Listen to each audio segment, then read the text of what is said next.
I finally got around to doing some pruning on the tomato plants. I like to shoot for getting the lowest leaves at least a foot off the ground. So you can probably tell from this one I've trimmed off some of the lower leaves. And this one here is kind of what I'm shooting for. Get those leaves up off the ground. Now once this grows a little bit more, I'll probably even take those leaves, this one here and that one on the opposite side, I'll probably even take those off. But it doesn't take long for the little suckers to start growing. I think you can probably see a little sucker there. You can just pull those off really easily when they're small without doing too much damage. But I saved one back so I could just show you kind of what I do. I'm not saying this is the way to do it, or if it's the best way to do it or anything like that. I'm not even saying it's a good way to do it. I'm just saying it's the way I do it.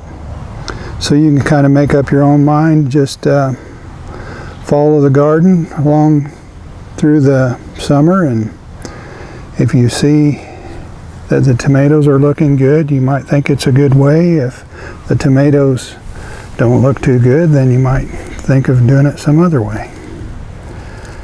Here's one that I haven't pruned yet. When I planted it, I removed some of the lower leaves before I planted it, and there's already little suckers starting to grow. Like I said, you can just pull those off really easily without hurting the plant much. They come right off. Okay, I want to remove this. Instead of pulling that little sucker off separately, I'll just cut them at the same time. Then I'll remove this one on the other side. Let me get into a better position to do that.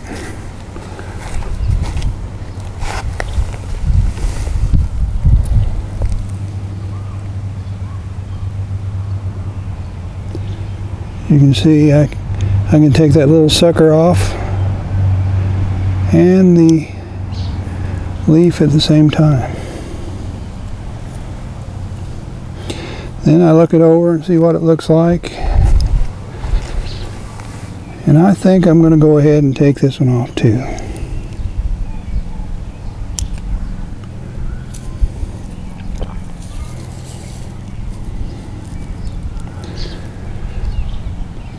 And as well as it's doing, I think it can get by just fine without this one.